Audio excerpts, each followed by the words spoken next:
معجزه میخرم.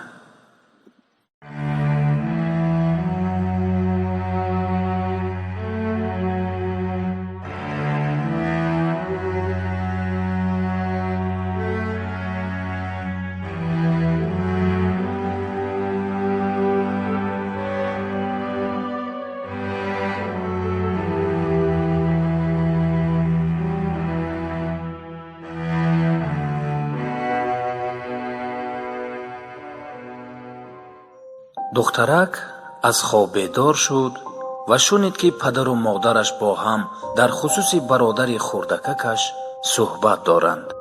برادرش خیلی زیاد بیمار بود و روز از روز بیماریش اوج می گرفت. از این رو همواره ضعیف و لاغرتر می شد. از سبب نامساعدت وضع اقتصادی پدر و مادر نمی توانستند درمان را پرداخت کنند.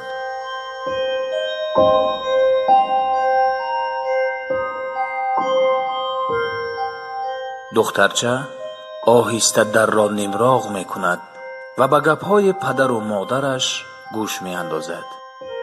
برای جراحی فرزندمون پول زیاد لازم بوده است.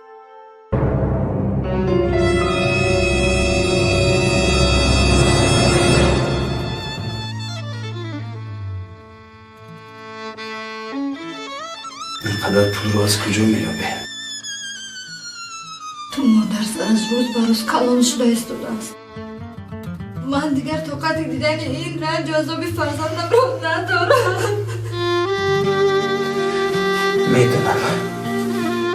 میدونم.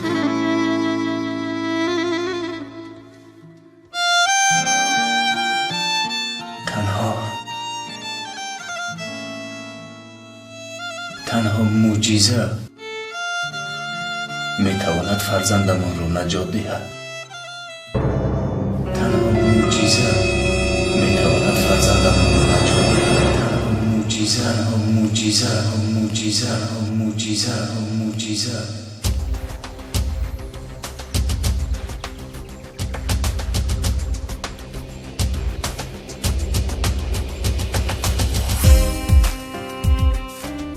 در این میان فرشته کوچک و پاکتینت سوی کوزچه پولهایش شتاب کرد.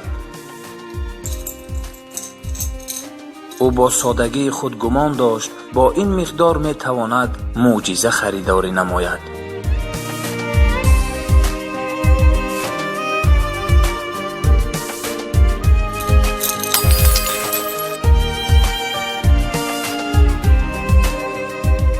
پولها را به کیسه اش ریخت و به سوی داروخانه راه پیش گرفت.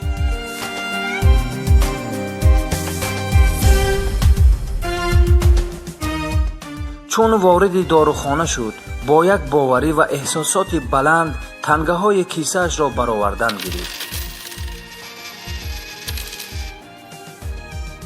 داروفروش این حال را دیده نزد دخترک کوچک آمد.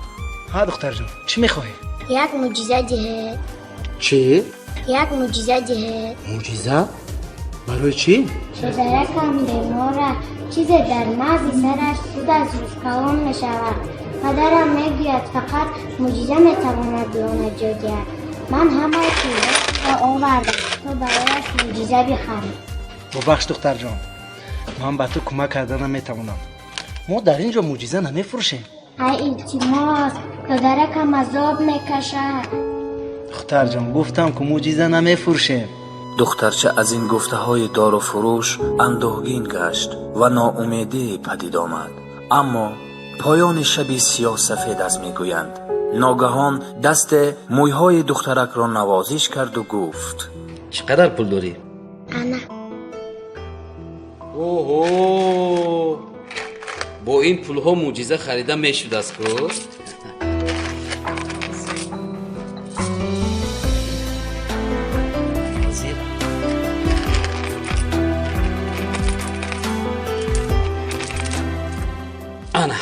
انا دست رو به من ده. حاضر مرو به خانه اتون بر تا من ببینم که به دادرکت معجزه توفه کرده میتوانم یا نه. خیر من حاضر میرم. دخترک این مرد را به خانه‌شان آورد. پدر کودک برابر کشادن در خانه مرد را با دخترکش دید. من طبیب جراحی عصب هستم. این شخص طبیب متخصص جراحی مغز و عصب بود که آن روز برای خبرگیری برادرش به داروخانه آمده بود. ممکن است من بیمار رو ببینم؟ مرحمت گذارید.